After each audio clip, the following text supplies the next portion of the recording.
Good afternoon friends.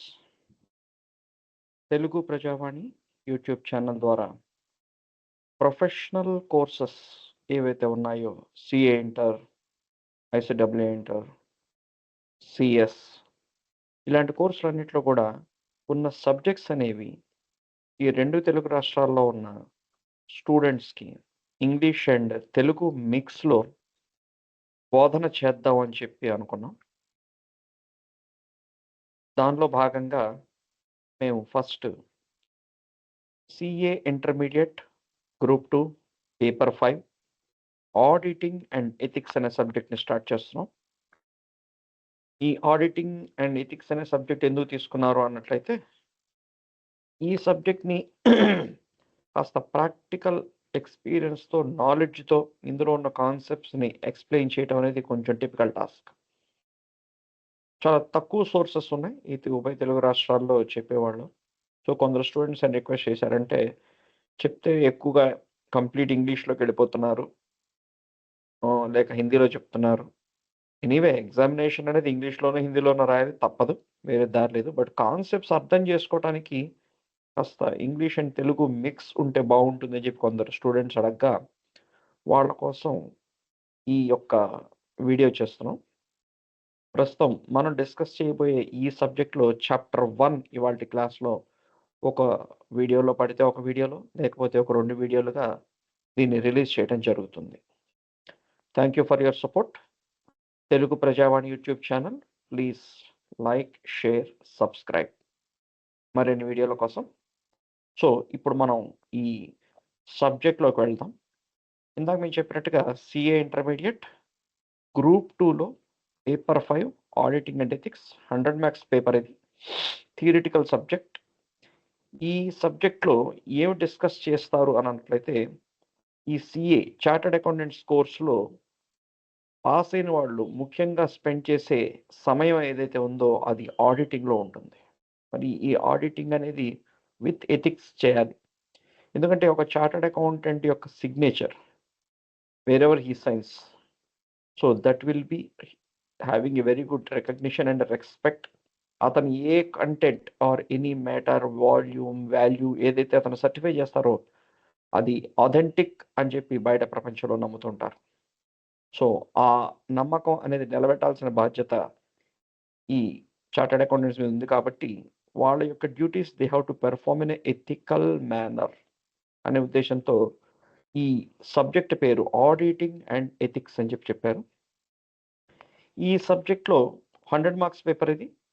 ఎగ్జామినేషన్‌లో questioning pattern ఎలా వస్తుంది అని అనుకున్నట్లయితే, ప్రస్తుతం లాస్ట్ క్వెషన్ పేపర్స్ కనుక చూసినట్లయితే multiple choice questions, case study type of questions, direct questions అనేవి చాలా తక్కువున్నాయి. Maximum case study type of క్వెషన్సే ఉన్నాయి. ఈ కేస్ స్టడీ టైప్ ఆఫ్ క్వెషన్స్‌ని గనక మనం హ్యాండిల్ చేయాలి అని అన్నట్లయితే, ఎలా హ్యాండిల్ చేయాలి? సో, ఒక స్ట్రక్చర్ చెప్తున్నాను చూడండి. Case study type of questions అంటే ఏంటి? X limited is a company. They are into some garments manufacturing అంటూ మొదలుపెడతాడు ఒక కథ. So, he starts with a story and finally he concludes with some questions. ఈ సో కాల్డ్ క్వెషన్‌లో what concept is involved? Okay. So what concept is involved? Is it an accounting standard? Is it a guidance note? Is it a standards on auditing or any statutory provision is involved in this case study? That we have to identify. So అందుకని first ఈ case study type of క్వెషన్స్‌ని handle చేయడం ఎలాగంటే, మా ఎక్స్‌పీరియన్స్‌లో మేము ఒక structure design చేసాం. ఆ స్ట్రక్చర్‌లో మనం ఈ కేస్ స్టడీ టైప్ ఆఫ్ క్వెషన్స్‌ని గనక రాసినట్లయితే మార్కులు పడతాయి. ఎలా ఉంటుందంటే, first step will be facts of the case. Facts of the case. ప్రస్తుతం మీ కేస్ స్టడీ ఏదైతే ఇచ్చారో, అందులో ఉన్న ఫ్యాక్ట్స్‌ని మళ్ళీ క్వెషన్ మొత్తం కాపీ చేయటం కాకుండా బ్రీఫ్‌గా ఫ్యాక్ట్స్‌ని రాయాలి. మరి రాసేప్పుడు it's more important unnecessary content అనేది ఇందులో రాకూడదు. X limited is a manufacturing company who are into garments manufacturing ఇదంతా రాయక్కర్లేదు. So, X limited is a company. Okay. So, next what they are doing. ఆ కేస్‌లో అంటే ఆ కేస్ స్టడీ ఏదైతే 4, 5 లైన్‌ల ఎగ్జామినేషన్ క్వెషన్‌లు ఇచ్చారో, అందులో ఇంపార్టెంట్ కంటెంట్స్ అనేవి తీసుకొని ఇక్కడ బ్రీఫ్గా మెన్షన్ చేస్తే సరిపోతుంది. Second step, applicable concept. ఈ అప్లికబుల్ కాన్సెప్ట్స్లో ఏముంటుంది? ఏదైనా స్టాండర్డ్స్ ఆడిటింగ్ మీద ఇచ్చాడా, ఆడిటింగ్ ఎష్యూరెన్స్ స్టాండర్డ్స్ మీద ఇచ్చాడా, ఏదైనా అకౌంటింగ్ స్టాండర్డ్ మీద ఇచ్చాడా, ఏదైనా గైడెన్స్ నోట్ మీద ఇచ్చాడా, ఏదైనా స్టాట్యూటరీ ప్రొవిజన్ మీద ఇచ్చాడా, లైక్ కంపెనీ ఆడిట్ ప్రొవిజన్ మీద ఇచ్చాడా. అలాగే మనం ఈ ఆడిటింగ్ ఎథిక్స్లో ఆడిటర్స్ ఇష్యూ చేసే ఆడిట్ రిపోర్ట్ యొక్క స్ట్రక్చర్ ఎలా ఉంటుంది అని చెప్పి కూడా మనం డిస్కస్ చేస్తాం. ఆ ఆడిట్ రిపోర్ట్ యొక్క స్ట్రక్చర్ ఎలా ఉంటుంది అనే దాన్ని కనుక చూసినట్లయితే కంపెనీస్ విషయంలో కొన్ని పాయింట్స్ అనేవి ఆడిటర్ సర్టిఫై చేయాల్సి ఉంటుంది. వాటిని కారో అని అంటారు, కంపెనీ ఆడిటర్స్ రిపోర్ట్ ఆర్డర్. ఒకవేళ ఆ యొక్క పాయింట్ల మీద ఏదైనా క్వశ్చన్ ఇచ్చినట్లయితే దెన్ ద రెలవెంట్ రూల్ అంటే, so after studying the case study in the examination question paper, first we have to briefly identify what are the important facts of the case. Second step is you have to identify, quickly grasp whether it is connected to any standards on auditing, accounting standard, guidance note, statutory provision, and relevant rule. And you have to write here the so-called standards on auditing relevant paragraph sentences. You should not copy entire standards on auditing, which is not possible. అది కుదరదు. ఆ accounting స్టాండర్డ్లో accounting standard 2 గురించా, లేక 1 గురించా, లేక standards ఆడిటింగ్లో objectives of audit గురించా, ఏ topic గురించి అతను అడుగుతున్నాడు ఈ క్వశ్చన్ అనేది క్విక్గా ఐడెంటిఫై చేసి ఆ కంటెంట్ అనేది 4-5 లైన్లో అప్లికబుల్ కాన్సెప్ట్ కింద మనం రాయాల్సి ఉంటుంది. స్టాట్యూటరీ ప్రొవిజన్ అయితే దాన్ని 4 లైన్లు, రెలవెంట్ రూల్ అయినట్లయితే ఆ రెలవెంట్ రూల్కి సంబంధించి 4 లైన్లు ఇక్కడ రాయాలి. Next third point will be conclusion.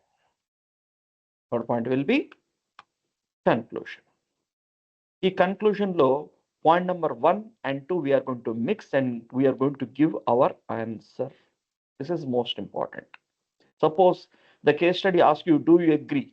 You don't write always yes I agree, no I debate. ఇలాంటి వర్డ్స్ అనేది దయచేసి యూజ్ చేయొద్దు. You give your conclusion in a general sentence. So how you have to give? So depending upon the facts of the case and the applicable concept, the conclusion will be so yes or no. Okay, the conclusion will be like this: the X Limited has adopted the so-called accounting standard in a proper manner, or they have followed the guidance note or the auditor has followed the guidance note in a proper manner, or the company has applied the statutory provision in an improper manner. So we have to write that conclusion. So case study type of questions, if you get an examination, the steps are: first one, facts of the case; second one, applicable concept, what is connected to that case; and finally your conclusion. So this is how case study type of questions are to be answered. సరే, ఈ examination ప్యాటర్న్లో another type of questions ఎలా వస్తున్నాయంటే multiple choice questions, ఎంసీక్యూలు. ఈ multiple choice క్వశ్చన్స్లో it's quite a bit easy, like you are able to see the answers in the form of options like A, B, C, D. So there will be a single line question or a 2-line question, and below that you will see A, B, C, D options. So generally, if you have read the concept and it is there in mind, sometimes you are unable to recall. Suppose if you are able to see those lines in front of you, then you are able to quickly, for this question, this will be the answer. So such flexibility has been introduced in the CA examination pattern that multiple choice questions will be part of the examination. So multiple choice questions is one option to quickly answer the questions and have the hope of passing the examinations. One easy way to pass the examination. So this way, the CA examination questions pattern is going to be there in this auditing. Next, see how this examination questions are framed. As I told you, it is in the form of case studies and in the form of multiple choice questions. When it comes to multiple choice questions, you have to be very, very careful in reading that so-called single line question. Even is and the are also sometimes important. When we go into the subject and when we deal those multiple choice questions after completing these chapters, you will understand, మీకు బాగా అర్థమవుతుంది అప్పుడు. So ఇక్కడ మేము చెప్పేది ఏంటంటే, case study type of questions వచ్చినప్పుడు ఇలాగా facts of the case, applicable concept అని, కన్క్లూజన్ అని చెప్పి 3 స్టెప్పుల్లో రాయాల్సి ఉంటుంది. హ్యాండ్ రైటింగ్ చాలా ఇంపార్టెంట్, నీట్గా ఉండాలి. ఎందుకంటే కొందరు ఆన్సర్ అంతా కరెక్ట్గా రాస్తారు, హ్యాండ్ రైటింగ్ బాగోదు, ఎంత రాసినా కూడా అవతల దిద్దే వాళ్ళకి అర్థం కాకపోతే మార్కులు సరిగ్గా పడవు. Okay. And also point number 2, ఇటువంటి కేస్ స్టడీ టైప్ ఆఫ్ క్వశ్చన్స్లో మార్క్స్ ఎలా డిస్ట్రిబ్యూట్ చేయబడతాయంటే, ఫ్యాక్ట్స్ ఆఫ్ ది కేసుకి కానీ, అలాగే ఈ కన్క్లూషన్కి కానీ తక్కువ మార్కులు ఉంటాయండి. బాగా గుర్తుపెట్టుకోండి. ఫ్యాక్ట్స్ ఆఫ్ ది కేస్ తక్కువ మార్కులు ఉంటాయి. Comparatively applicable concept conclusion compare చేసుకుంటే కన్క్లూజన్ తక్కువ మార్కులు ఉంటాయి, అప్లికబుల్ కాన్సెప్ట్కి ఎక్కువ మార్కులు ఉంటాయి. అంటే అసలు ఈ కేస్ స్టడీ చదవంగానే ఈ స్టూడెంట్ అనేవాడు ఇందులో ఇన్వాల్వ్ అయి ఉన్న కాన్సెప్ట్ని పట్టుకున్నాడా లేదా అనేది సిఏ ఇన్స్టిట్యూట్ చెక్ చేస్తుంది ఎగ్జామినేషన్ ద్వారా. కన్క్లూజన్ మీరు ఎస్ అని రాయండి, నో అని రాయండి, తప్పు రాయండి, దానికి 1-2 మార్కులు తీసేస్తారు. కానీ కాన్సెప్ట్ అది నీకు తెలిసినందుకు కొన్ని మార్కులన్నా పడతాయి. కొందరు స్టూడెంట్స్ చేసే మిస్టేక్ ఏంటంటే, ఫస్ట్ వాళ్ళు కన్క్లూజన్తో స్టార్ట్ చేస్తారు. ఫస్ట్ నో అనో, ఎస్ అనో, ఐ అగ్రీ అనో, ఐ డిసగ్రీ అనో రాసేస్తారు. ఆ తర్వాత మీరు అప్లికబుల్ కాన్సెప్ట్ ఎంత రాసినా, ఫ్యాక్ట్స్ ఆఫ్ ది కేస్ ఎంత బాగా ఎక్స్ప్లెయిన్ చేసినా, you will not get marks.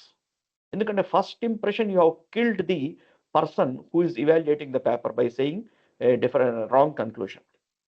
Suppose if your conclusion is wrong, then the person will not see the next steps because you don't know. Because he will come to an impression that you don't know anything. So be careful while answering case study type of questions. And as I said, in case of multiple choice questions, as I said, the single sentence what he frames in the form of a question లాగా అతను ఏదైతే frame చేసి single sentence లో చెప్తాడో, అందులో ఈజులు, వజులు, దలు, దిసులు, దట్టులు అనేవి చాలా important. జనరల్గా కంపెనీల ప్రొవిజన్స్లో ఇలా ఉంటుంది. మే, షల్ అనే 2 words. May is an option, shall is a mandatory thing. అంటే 2 వర్డ్స్ అనేవి they will decide the mandatory nature or non mandatory nature of a statutory provision.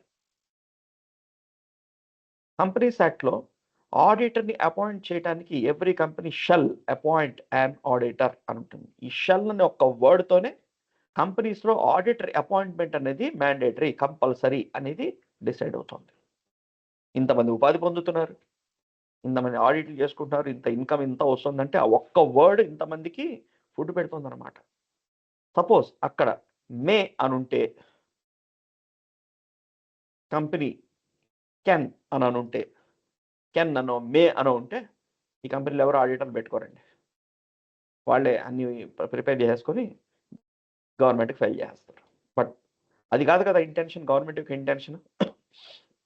ఆ వ్యాపార సంస్థలు ప్రిపేర్ చేసే సోకాల్ ఫైనాన్షియల్స్ అనేవి ఒక ఇండిపెండెంట్ వ్యక్తి, ఓకే, ఒక ప్రొఫెషనల్ అనే అతను వాటిని వెరిఫై చేసి, నాలెడ్జ్ అనే వ్యక్తి వాటిని వెరిఫై చేసి, సర్టిఫై చేసి, ఆ ఫిగర్స్ అన్ని facts, corrects, authentic, sorry, true and fair అని అంటే వాటిని బేస్ చేసుకొని ఆ బిజినెస్ ఆర్గనైజేషన్కి ఒక రికగ్నిషనో, ఒక లోనో, ఒక ఇన్కమ్ ట్యాక్స్ అసెస్మెంట్ కంప్లీషనో, ఒక క్లీన్ సర్టిఫికేటో ఏదో ఒకటి ఇద్దామనే ఉద్దేశంతో ఉంటాయి.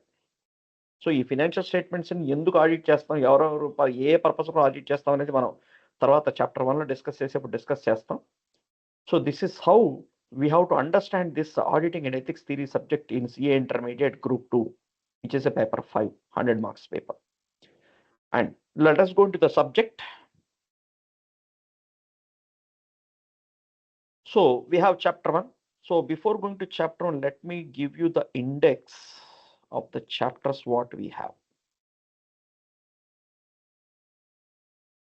So these are the chapters what we have: nature, objective and scope of audit, audit strategy, audit planning and audit program, risk assessment and internal control, audit evidence, audit of items of financial statements, audit documentation, completion and review, audit report, special features of audit of different types of entities, audit of banks,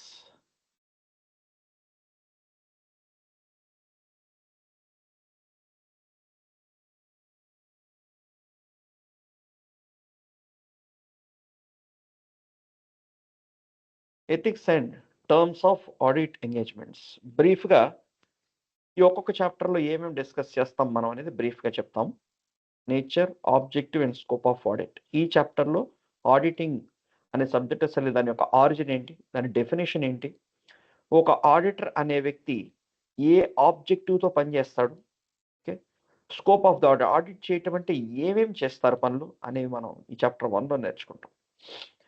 అలాగే chapter 2లో ఒక ఆడిట్ని ఎలా plan చేసుకోవాలి, ఒక programme, ఒక ప్రాసెస్ని, స్టెప్స్ని ఎలా draft చేసుకోవాలనేది మనం ఈ సెకండ్ చాప్టర్లో చూస్తాం.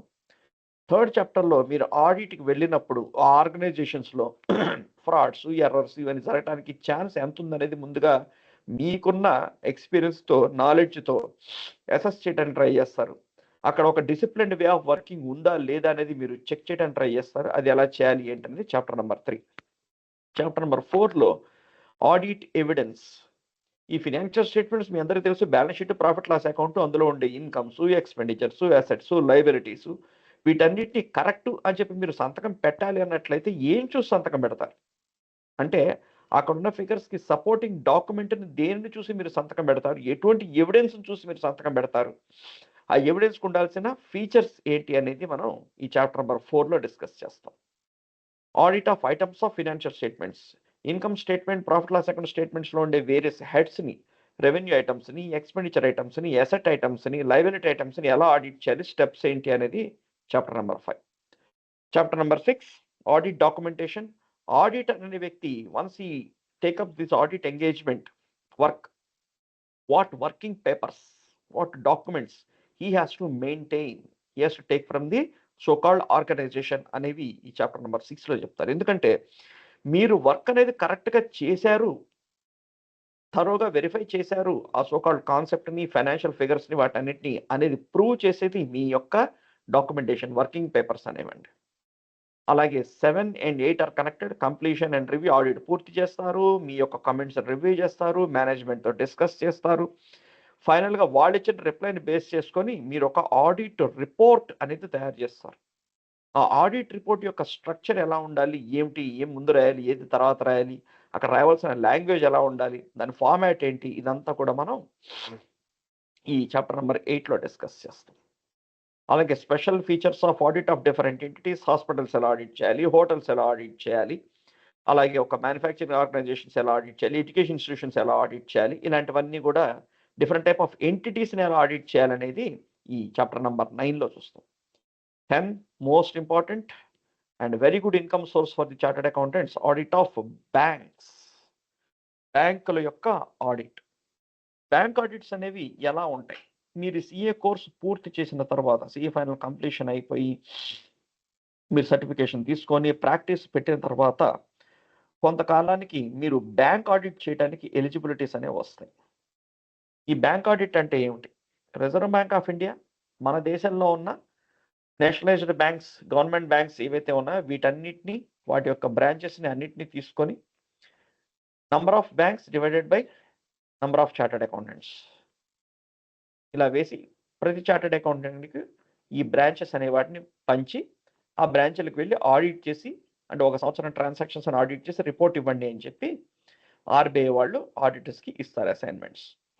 ఈ ఆడిట్ కనుక మీరు పూర్తి చేసి మీ రిపోర్ట్ మీరు సబ్మిట్ చేసినట్లయితే ఈ బ్యాంక్ వాళ్ళు మీకు ఫీజు అనేది ఇస్తారు.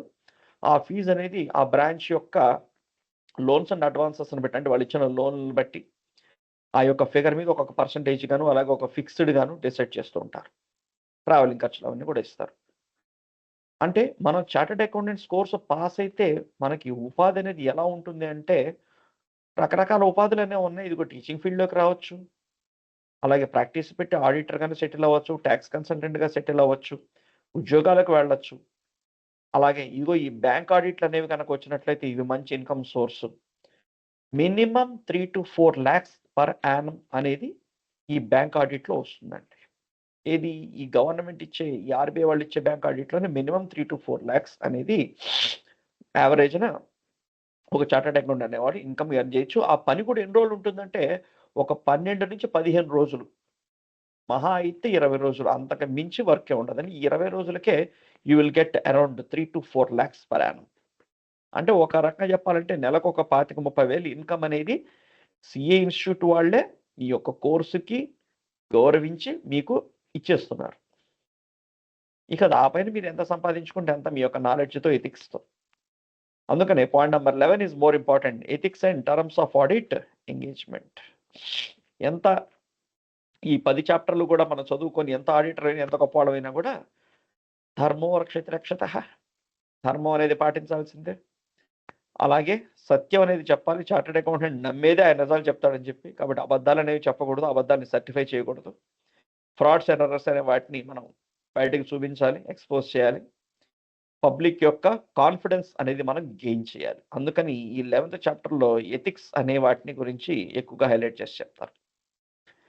అలాగే ఈ చాప్టర్స్ ఏవైతే 10 చాప్టర్ 11 చాప్టర్లు ఉన్నాయో వీటిల్లో ఇంటర్నల్గా as a part of the subject auditing and assurance standards and auditing, ఏ విధంగా మీకు అకౌంటింగ్ స్టాండర్డ్స్ ఉన్నాయో ఆడిటింగ్ స్టాండర్డ్స్ ఉన్నాయి. ఆ ఆడిటింగ్ స్టాండర్డ్స్ని ఆ మధ్యలో కాన్సెప్ట్స్ వచ్చినప్పుడు ఆ కాన్సెప్ట్కి తగ్గ స్టాండర్డ్స్ అండ్ ఆడిటింగ్ అనేది ఆ చాప్టర్లో ఇన్కార్పొరేట్ చేసి ఉంటుంది. అది అక్కడ మనం స్టడీ చేస్తాం.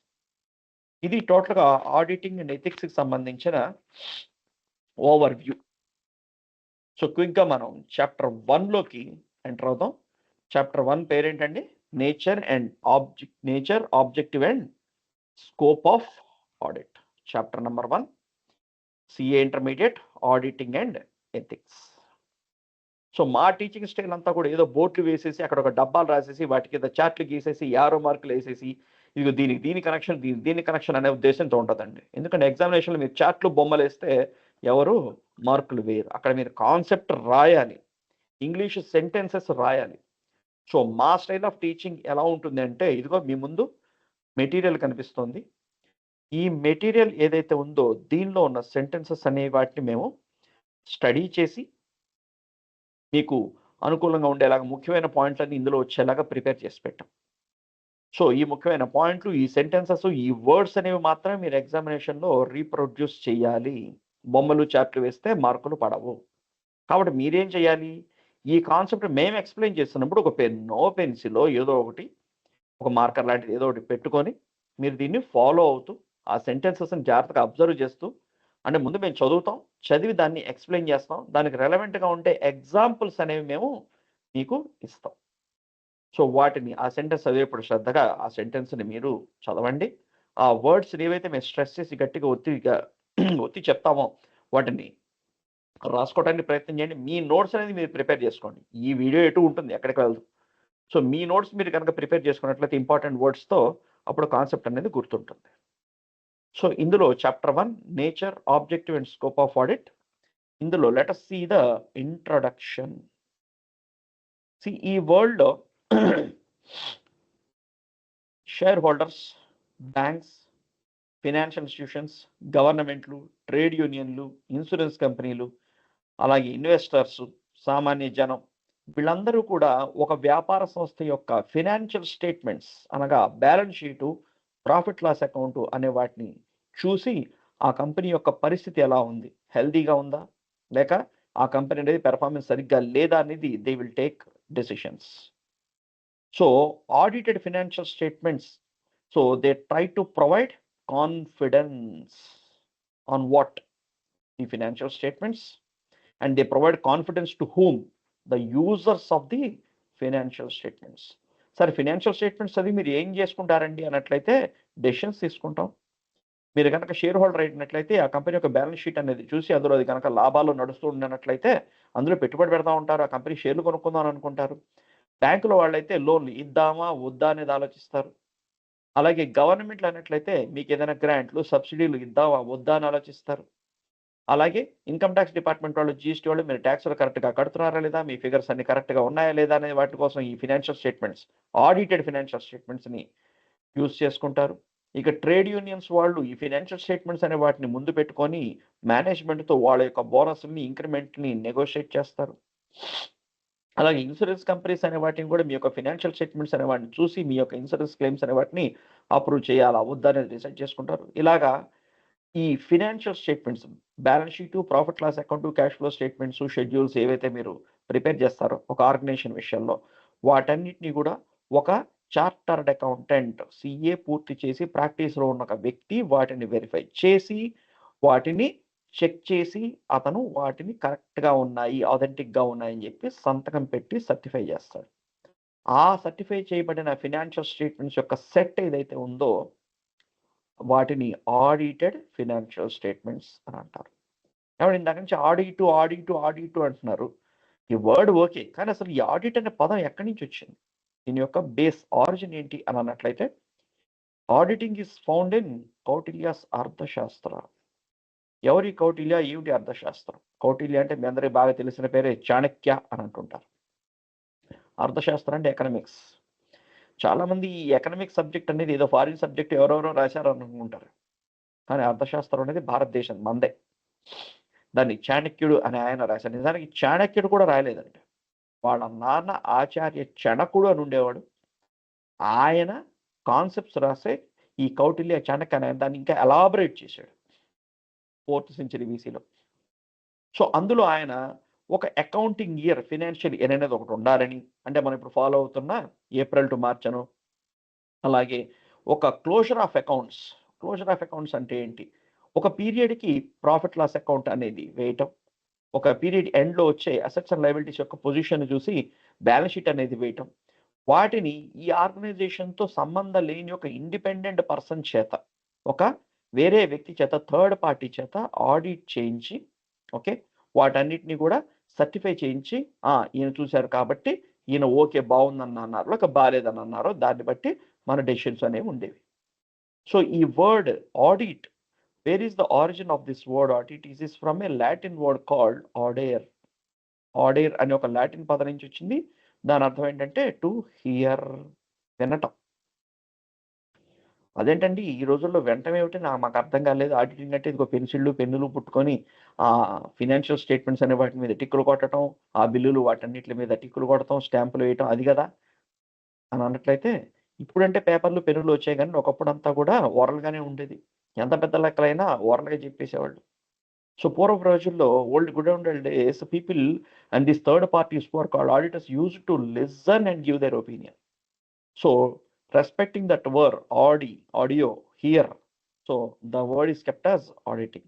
So ఆ హియరింగ్ అనే కాన్సెప్ట్కే ఇంపార్టెన్స్ ఇస్తూ దానికి రెస్పెక్ట్ ఇస్తూ now this word has been created as auditing. So ఈ ఆడిట్ అండ్ ఆడిటర్స్ అనే వాళ్ళు ఇప్పుడు వచ్చారండి, ఇవాళ వచ్చారంటే కాదు, బ్రిటిష్ కాలం నుంచి ఉంది. సో బ్రిటిష్ కాలం నుంచి అంటే పైన కౌటిల్య అర్థశాస్త్రాలే ఆయన చెప్పాడు accounting, closure of accounts, audit అనేది ఉండాలని చెప్పి. ఆ తర్వాత మన institute of chart accounts of India statutory board అనేది ఏర్పడిన తర్వాత 1949లో ఈ ప్రొఫెషనల్ టచ్ ఆఫ్ ఆడిట్ అనేది స్టార్ట్ అయింది. అంటే ఆడిట్ అనేది ఇదివరకు ఎవరు పడితే వాళ్ళు చేసేవాళ్ళు.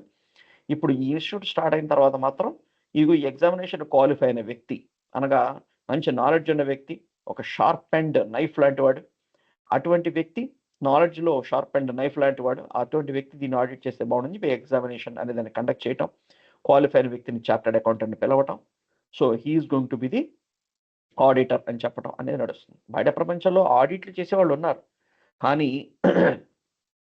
ఒక చార్టర్డ్ అకౌంటెంట్ చేసే ఆడిట్కి, ఒక చార్టర్డ్ అకౌంటెంట్ కాని వ్యక్తి చేసే ఆడిట్కి చాలా చాలా చాలా డిఫరెన్స్ ఉంటుందండి. చార్టర్డ్ అకౌంటెంట్ కోర్సు పాస్ అయిన వ్యక్తి నాలెడ్జ్ లెవెల్స్ అనేవి యు కాంట్ ఇమాజిన్. మంచి నాలెడ్జ్ ఉంటుంది అతనికి. అతను బీకామ్ వరకు ఏం చదువుకున్నాడు, ఇంటర్మీడియట్ వరకు ఏం చదువుకున్నాడో తెలియదు. అతని నాలెడ్జ్ లెవెల్స్, అతని యొక్క అనలిటికల్ క్యాపబిలిటీస్ అనేవి డిఫరెంట్. ఒకసారి చార్టర్డ్ అకౌంటెంట్స్ కోర్సు పాస్ అయిన తర్వాత his orientation, his analytical capabilities, his observation skills, ఇవన్నీ కూడా they will become a very good things and they will become very powerful and there will be a drastic change in his observation skills. So that's why ఇప్పటివరకు కూడా chartered accountant సంతకం, CA సంతకం అంటారు తప్ప వేరే ఎవరి సంతకాలు చెప్పరు. So this is the origin of the auditing. So introduction, origin of auditing.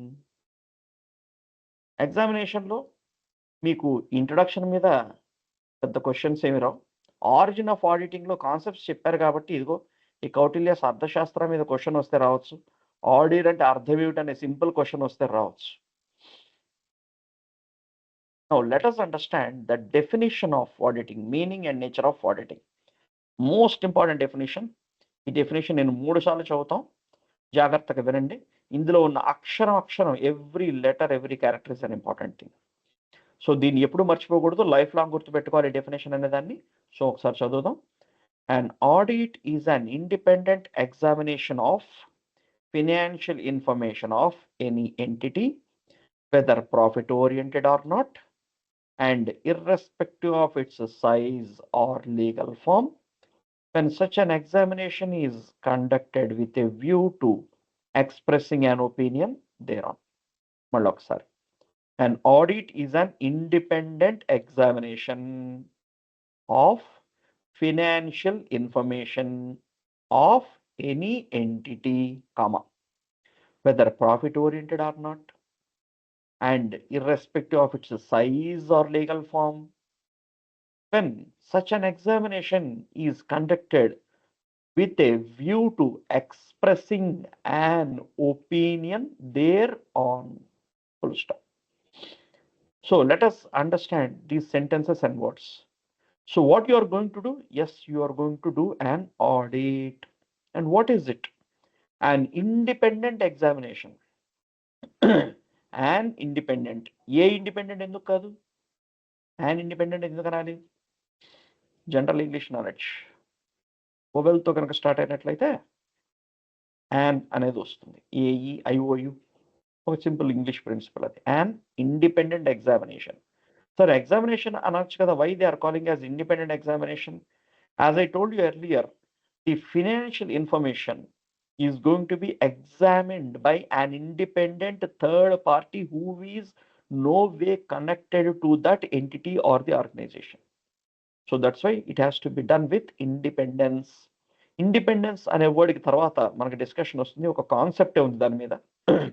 Independence అనేది ఏంటి అంటే జనరల్గా ఏం చెప్తారంటే, C as an auditor you should not be partial. అంటే నీకు ఫీజు ఇస్తున్నారు కదా అని చెప్పి ఆర్గనైజేషన్ ఫినాన్షియల్ ఫిగర్స్ అనే వాటిని వాళ్ళు లాభాలని నష్టాలుగా చూపించిన, లేక నష్టాలని లాభాలుగా చూపించిన, వాళ్ళు నీకు ఫీజు ఇస్తున్నారు కదా అని చెప్పి సంతకం పెట్టేయటం కాదు. ఓకే, లేదా జనాలు ఆడిటర్ గారు మీరు చాలా గ్రేట్ అండి, అబ్బో మీరు అన్ని అద్భుతంగా ఆడిట్లు చేస్తారండి అని చెప్పి జనాలు అంటుంటే, జనాలు పొగుడుతారు కదా అని చెప్పి ఆ కంపెనీలో చిన్న చిన్న మిస్టేక్స్ అంటే ఇమ్మెటీరియల్ థింగ్స్, మైనర్ పావలాలు 10 రూపాయలు వాటన్నిటిని కూడా హైలైట్ చేసి గొప్పగా ప్రజలందరి ముందు చెప్పేసేసి ఈ ఆర్గనైజేషన్ యొక్క పరువు తీయటం లాంటివి చేయకూడదు. అంటే ఎవరి యొక్క ఫేవరెటిజం కోసం అలాగే పార్షియాలిటీ అనేది చూపించకండి ఆడిట్ అనేది చేయాలి. ఇండిపెండెంట్ నేచర్ అనేది ఉండాలి. అంటే ఈ పావలా 10 రూపాయలు చెప్పకూడదని కాదు, మెటీరియాలిటీ అనేది చూడాలి. మెటీరియాలిటీ అంటే ఇంపార్టెన్సా, సిగ్నిఫికెంటా, అవునా కాదా? ఇప్పుడు ఒక 100 కోట్ల టర్న్ ఓవర్ చేస్తున్న ఒక ఆర్గనైజేషన్లో ఒక 10 రూపాయలు బిల్లు లేదు కదా అని చెప్పి ఎవరు కామెంట్ రాయారండి. సో ఇలా ఉంటుంది. సో కాబట్టి ఇండిపెండెంట్ ఎగ్జామినేషన్ ఆఫ్ వాట్, ఏం ఎగ్జామిన్ చేస్తారు మీరు? Words important. ఇక్కడ నేను చదువుతున్న వర్డ్స్ అనేది చెప్పాను కదా, ఈ డెఫినేషన్లో ప్రతి word important. Examination of financial information. That means financial information అంటే ఏంటి? ఫైనాన్స్ ఇన్ఫర్మేషన్ అంటే చాలా మంది profit loss account, balance sheet, cash flow statement అని అనుకుంటారు. అంతటితో కాదండి. వాటి వెనకాల ఉన్న schedules, trial balance, books of accounts, ఇక ఆ బుక్స్ ఆఫ్ అకౌంట్స్కి సపోర్టింగ్గా ఉన్న బిల్లులు, ఓచర్లు, అక్కడ వరకు వెళ్ళాలి. అవసరమైతే ఆ బిల్లులు, ఓచర్లు ఏ ఎక్స్పెండిచర్ని, ఏ ఇన్కమ్ని రిప్రజెంట్ చేస్తున్నారో ఆ ఇన్కమ్, ఎక్స్పెండిచర్ నిజంగా వీళ్ళు పెట్టారా లేదా అనేది తెలుసుకోవడానికి మీరు ఫిజికల్ వెరిఫికేషన్ కూడా చేయాలి. కాబట్టి ఫినాన్షియల్ ఇన్ఫర్మేషన్ అంటే కేవలం balance sheet, profit loss account అనుకోవద్దు. Balance sheet, profit loss account, cash flow statements and underlying records and information of any entity. లేదండి మేము కంపెనీలో ఆడిట్ చేయాలా? లేదండి, కంపెనీలో ఆడిట్ చేస్తారు, పార్ట్నర్షిప్ ఫర్మ్లో ఆడిట్ చేస్తారు, సోల్ ప్రాపర్టీ ఆర్గనైజేషన్స్ ఆడిట్ చేస్తారు, చారిటబుల్ ఆర్గనైజేషన్స్ ఆడిట్ చేస్తారు, కోఆపరేటివ్ సొసైటీని ఆడిట్ చేస్తారు. కాబట్టి ఈ డెఫినేషన్ అనేది జనరల్ కాబట్టి ఎనీ ఎంటిటీ. మరి అది ప్రాఫిట్ ఓరియంటెడ్ అయి ఉండాలా? నో. సో అందుకని whether profit oriented or not. Sir చిన్న ఆర్గనైజేషన్స్ని ఆడిట్ చేయాలా, పెద్ద ఆర్గనైజేషన్ ఆడిట్ చేయాలా? ఆడిట్ అనేది irrespective of it size or legal form. అది చిన్నదైనా పెద్దదైనా లీగల్ ఫామ్, అది కంపెనీ అయినా సోల్ ప్రాపర్టీ అయినా మీరు ఆడిట్ చేయొచ్చు. ఎందుకు చేస్తారు sir? Such an examination is conducted with a view to expressing an opinion thereon. మీ ఒపీనియన్ ఎక్స్ప్రెస్ చేయడానికి మీరు ఆ ఎగ్జామినేషన్ అనేది కండక్ట్ చేస్తారు. దేని మీద ఒపీనియన్? ఆ ఫినాన్షియల్ ఇన్ఫర్మేషన్లో ఏదైతే ఉందో అవి అక్కడ కనిపిస్తున్న ఫిగర్స్, ఫ్యాక్ట్స్ అనేవి ఆథెంటిక్, కరెక్టా కాదా అనేది మీరు ఒపీనియన్ అనేది రాస్తారు, అభిప్రాయం అనేది రాస్తారు ఒక రిపోర్ట్ రూపంలో. So this is the meaning and definition of the auditing. Very popular definition ఇది, ఇది లైఫ్ లాంగ్ గుర్తుండాలి. కాబట్టి ఇది ఈ డెఫినేషన్ అనే దాన్ని ఇప్పుడే చెప్పిన ఎక్స్ప్రెషన్ అది 1-4 సార్లు రీప్లే చేసుకొని విని మీరు రాస్తే చాలా మంచిది. నెక్స్ట్, మరి ఫినాన్షియల్ స్టేట్మెంట్స్ అనే వాటిని మనం ఎగ్జామిన్ చేయటం అంటే ఏమి ఎగ్జామిన్ చేస్తాం అంటే కొన్ని బుల్లెట్ పాయింట్స్ రాసాను చూడండి. ఈ సెంటెన్సెస్ అనేవి చాలా important. Accounts have been drawn up with reference to entries in the books of accounts. ఇందాక చెప్పాను, ఈ ఫైనాన్షియల్ స్టేట్మెంట్స్ ఏవైతే ప్రిపేర్ చేశామో, P&L అకౌంట్, బ్యాలెన్స్ షీట్ ఏవైతే ఉన్నాయో ఇవన్నీ కూడా అక్కడ అండర్లైన్ బుక్స్ ఆఫ్ వాటి కింద ఉన్న జర్నలు, లెడ్జరు వీటితో మ్యాచ్ అవుతున్నాయా లేదా? నెక్స్ట్, ఈ సోకాల్డ్ రెవెన్యూస్ కానీ ఎక్స్పెండిచర్స్ కానీ అసెట్స్ అని వీళ్ళు ఏదైతే చూపిస్తున్నారో, లోన్స్ ఉన్నాయని ఏవైతే చూపిస్తున్నారో, లైబిలిటీస్ ఉన్నాయి ఏవైతే చూపిస్తున్నారో వీటన్నిటికీ ఎవిడెన్స్లు, బిల్లులు, ఓచర్లు అనేవి ఉన్నాయా లేదా? ఏవైనా ఎక్స్పెండిచర్ రాయటం మర్చిపోయారా? ఏదైనా ఇన్కమ్ రికగ్నిషన్ చేయటం మర్చిపోయారా? అది కావాలని మర్చిపోయారా? తెలియక మర్చిపోయారా? అంటే ఏదైనా ఒమిషన్స్ ఉన్నాయా ఇవి ప్రిపేర్ చేయటంలో అనేది కూడా మనం చెక్ చేయాలి. And information conveyed by the statements is clear and unambiguous. Information ఏదైతే ఆ ఫినాన్షియల్ స్టేట్మెంట్స్ లో కనిపిస్తుందో అది క్లియర్గా జనాలకు అర్థమయ్యే భాషలో ఉందా లేదా? అన్అంబిగ్యుయస్, అంబిగ్విటీ అంటే ఒక పదం అనేది రెండు మీనింగ్లు ఇవ్వటం. When a word is giving or when a disclosure, when information is giving two meanings, that's a problem.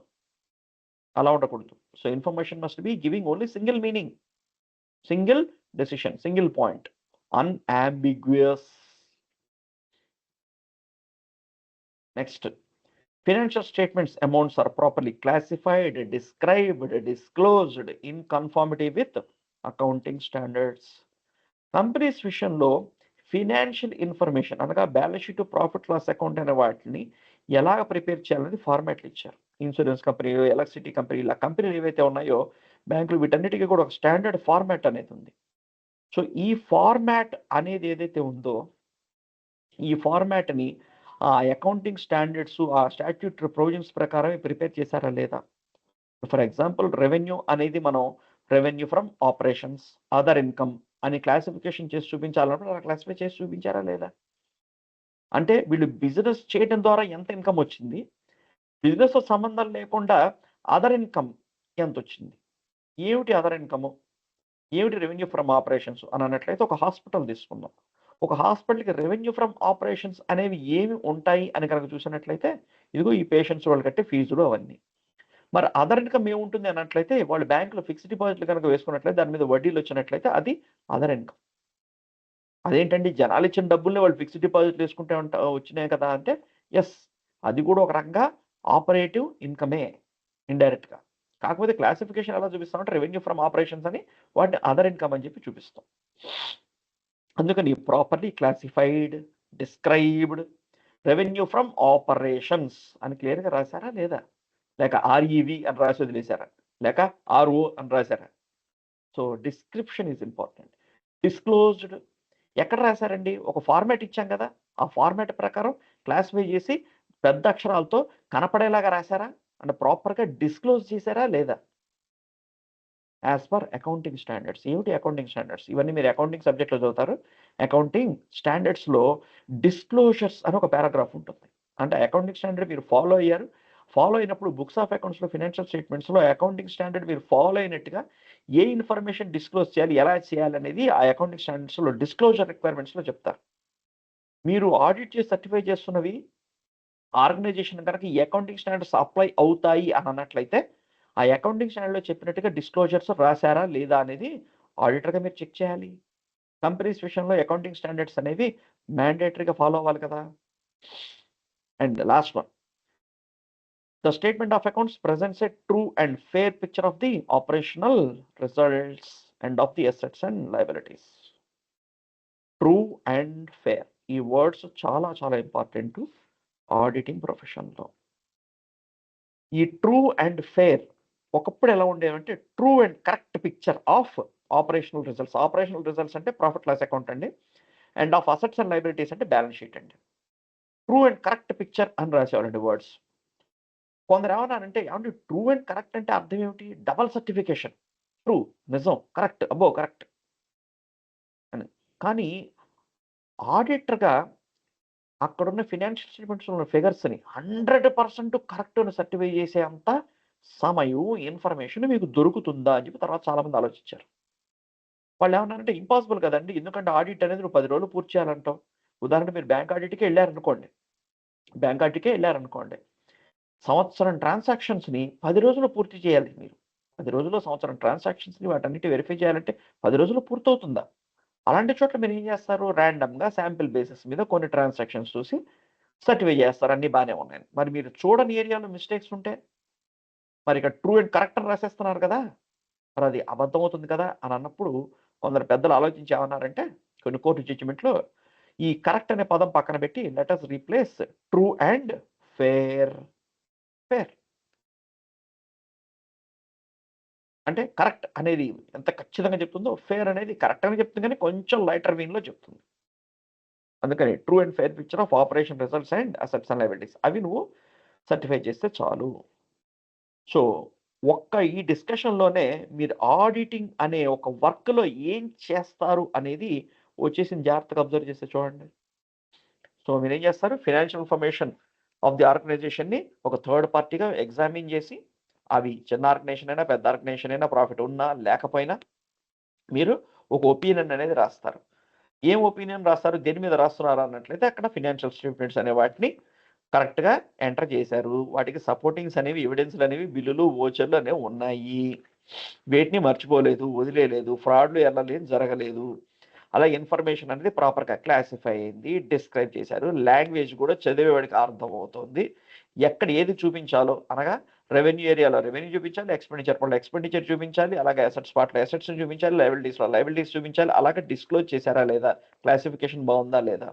And ఫైనల్‌గా ఈ ప్రాఫిట్ లాస్ అకౌంట్, ఈ balance sheet whether they are disclosing or giving a true and fair picture of the organisation. ఆర్గనైజేషన్‌లో ఒక సంవత్సరం పాటు ఒక పీరియడ్‌లో మీరు ఆడిట్ చేస్తున్న పీరియడ్‌లో ఏం జరిగింది అనేది ట్రూ, సత్యం, ఫెయిర్, ఎటువంటి మోసాలు గీసాలు లేకుండా వాళ్ళు చూపించారా? ఆ పిక్చర్ అనేది అందులో కనిపిస్తుందా లేదా అనేది ఆడిటర్‌గా మీరు ఎగ్జామిన్ చేసి మీ అభిప్రాయాన్ని మీరు you are going to express. Your opinion you are going to express in the form of a audit report. ఇలా చేసినందుకు మీరు చేసే పనిని ఆడిటింగ్ అని అంటారు. మిమ్మల్ని ఆడిటర్ అని అంటారు. అలాగే మీకు కొంత ఫీజ్ అనేది ఆ కంపెనీ వాళ్ళు లేక మిమ్మల్ని ఎవరైతే ఈ ఆడిట్ చేయమన్నారో వాటిని ఎంగేజ్ చేసిన వాళ్ళు మీకు ఫీజ్ అనేది అప్పచెప్తారు. ఈ ఫీజ్ అనేది ఎంత చార్జ్ చేయాలి ఏంటనే దానికి కూడా కొన్ని రూల్స్, రెగ్యులేషన్స్ ఉన్నాయి. అవన్నీ మీకు పోను పోను వస్తాయి. ఫైనల్ ఆడిటింగ్ లెవెల్‌లో ఆ తర్వాత మీకు వస్తాయి. సో, ఇవాల్టి క్లాస్‌లో మనం ఏం డిస్కస్ చేసాము అనేది గనక మనం ఒకసారి చూసినట్లయితే, మనం సీఏ ఇంటర్‌లో institute of chartered accountants of India వాళ్ళు కండక్ట్ చేసే సీఏ ఇంటర్ ఎగ్జామినేషన్‌లో గ్రూప్ 2లో పేపర్ 5 అందులో ఆడిటింగ్ అండ్ ఎథిక్స్ అనే పేపర్ అది. అందులో chapter number 1 nature, objective and scope of audit అనే చాప్టర్ 1లో ఆడిటింగ్ సబ్జెక్ట్ సంబంధించిన ఆ కాన్సెప్ట్, ఆ డిస్కషన్ సంబంధించిన ఆ సబ్జెక్ట్ సంబంధించిన ఇంట్రడక్షన్ అనేది చదివాం.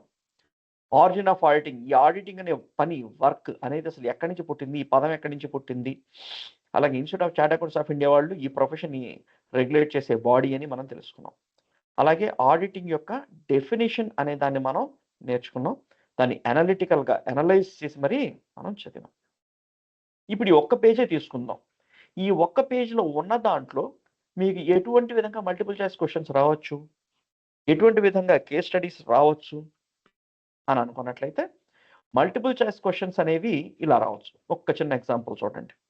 Audit is an dash dash dash examination of financial information of any entity. Options dependent examination, independent examination, forceful examination, none of the above.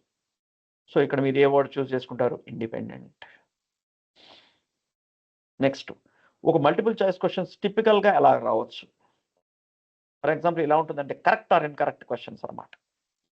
An organization has to be profit oriented in order to conduct an audit. Correct or incorrect? అంటే ఏమడుగుతున్నాడు, organization profit ఉంటేనే audit చేయాలి అనే definition ఏం చెప్తుంది, whether profit oriented or not. So ఇక్కడ మీరు answer ఎలా రాస్తారని చాలా ఇంపార్టెంట్. కన్క్లూజన్ రాయడానికి ఒక ప్లేస్ పెట్టుకోండి. కరెక్ట్ ఇన్కరెక్ట్ ఎన్ని పదాలు ఎన్ని అక్షరాలు దానికి ఒక ప్లేస్ పెట్టి ముందు కాన్సెప్ట్ ముందు రాయండి. So as per the definition of audit, so audit is an independent examination of financial information of entity whether profit oriented or not. So hence the given sentence is incorrect, that an audit is to be conducted only when organization is in profits, which is incorrect. So అలాగా మనం correct or incorrect అనే వాటిని answer చేయవచ్చు. Sir మరి case study type of questions ఎలా వస్తుంది అంటే ఈ ఒక్క పేజ్లో పెద్ద case study type of question ఏమి రాదు. Case study type of questions అనే వాటిని కొంచెం ముందుకు వెళ్తే పెద్ద పెద్ద కాన్సెప్ట్స్ వస్తాయి. ఆ కాన్సెప్ట్స్ నుంచి case study type of questions అనేవి వస్తాయి. సో ఇలాగ మనం ఒక కాన్సెప్ట్స్ని చదువుతున్నప్పుడు ఆ కాన్సెప్ట్ని ఎన్ని రకాలుగా వాళ్ళు ఎగ్జామినేషన్ అడిగే ఛాన్స్ ఉంది అనేది మనం ఇదిగో ఇప్పుడు నేను చెప్పిన ఎగ్జాంపుల్ ద్వారా మీరు అనలైజ్ చేసుకొని రావాలి. మేము ఈ కోచింగ్ అంతా చెప్పేప్పుడు ఈ సబ్జెక్ట్ చెప్పేప్పుడు ఏ క్వశ్చన్ ఎలా వస్తుందని, అలాగే కొన్ని శాంపిల్ క్వశ్చన్స్, ఎగ్జామినేషన్స్ పేపర్స్ లాంటివన్నీ కూడా డిస్కస్ చేస్తాం. అదంతా వేరే. ఈ కోచింగ్లో ఈ క్లాసెస్లో ఈ వీడియో క్లాసెస్లో మేము చెప్పేది ఒక 25% 30%. తర్వాత 75% ఆర్ అనదర్ 70% మీ అంతా మీరు ప్రాక్టీస్ చేయాలి, చదవాలి, గుర్తుపెట్టుకోవాలి, సాధన చేయాలి. అప్పుడు ఆ సబ్జెక్ట్ అనేది బుర్రలో రిజిస్టర్ అవుతుంది, మీరు చేయగలుగుతారు. సో సిఏ ఎగ్జామినేషన్లో కాన్సెప్చువల్ అండర్స్టాండింగ్ ఈజ్ ఇంపార్టెంట్. ఏదో బట్టి కొట్టేయటం రాసేయటం లాగా ఉండదండి. చిన్నప్పుడు మీరు ఈ స్కూల్ డేస్లో మనకి ఒక చిన్న కథ ఇచ్చి ఆ కథ కింద కొన్ని క్వశ్చన్స్ ఇచ్చేవాళ్ళు. రాజు అడవికి వెళ్ళాను, అడవిలో సింహం చూశాను, సింహంపై బాణం గురిపెట్టాను, గురిపెట్టి బాణం వేశాను, బాణం సింహంకి తగిలాను. కింద క్వశ్చన్స్, రాజు ఎక్కడికి వెళ్ళాను, అడవికి వెళ్ళాను, ఎక్కడ ఏమి చూశాను, సింహాన్ని చూశాను. ఇది ఏ విధంగా ఉంటుందో మన ఎగ్జామినేషన్ కూడా అలాగే ఉంటుంది. ఇక్కడ ఎలా ఉంది, ఒక మీటర్లో ఒక కాన్సెప్ట్ ఒక లెసన్ ఇస్తున్నారు, దాని మీద ఎగ్జామినేషన్ క్వశ్చన్స్ వేస్తామని అంటున్నారు. మరి నువ్వు ఆ క్వశ్చన్స్ ఆన్సర్ చేయాలి అన్నట్లయితే ఆ కథ అనేది నువ్వు బాగా బుర్రలో పెట్టుకొని దాన్ని in and out, front back, top to bottom నువ్వు జాగ్రత్తగా చదివి అర్థం చేసుకుని బుర్రలో రిజిస్టర్ చేసుకున్నట్లయితే ఎగ్జామినేషన్లో క్వశ్చన్ ఎంత ట్విస్ట్ చేస్తూ వచ్చినా కూడా you can answer that questions. So CA examination ఈ స్కిల్ అనేది మనకి బాగా రావాలి. ఈ స్కిల్ అనేది మీకు ఈ సిఏ ఫౌండేషన్లో కానీ లేక మీరు చదువుతున్న డిగ్రీల్లోనూ ఇంటర్మీడియట్లోనూ ఈ స్కిల్ అనేది అంతగా ఉండదు. ఎందుకంటే అక్కడంతా డైరెక్ట్ క్వశ్చన్స్ వస్తాయి, డైరెక్ట్ ఆన్సర్స్ రాసేస్తారు, బట్టి కొట్టింది రాసేస్తారు. కానీ సిఏ ఎగ్జామినేషన్, ఇంటర్మీడియట్ ఎగ్జామినేషన్ అలా కాదు. కాస్త ఇక్కడ మీ బుర్రకి పదును పెట్టాలి, బుర్ర వాడాలి. సో అది తెలుసుకోండి. సో ఇవాళ క్లాస్ మనం ఇక్కడితో ముగిద్దాం. రేపటి క్లాసెస్ అనేవి కొంచెం క్విక్గానే రన్ అవుతాయి, కొంచెం ఫాస్ట్గానే రన్ అవుతాయి. ఇవాళ ఇంట్రొడక్షన్ క్లాస్ కాబట్టి కొంచెం వివరంగా అదర్ కాన్సెప్ట్స్, ఈ సిలబస్ గురించి, ఎగ్జామినేషన్ ప్యాటర్న్ గురించి ఇదంతా కూడా మనం డిస్కస్ చేయడానికి కొంత సమయం అనేది తీసుకున్నాం. సో ఇది మా ఫస్ట్ వీడియో.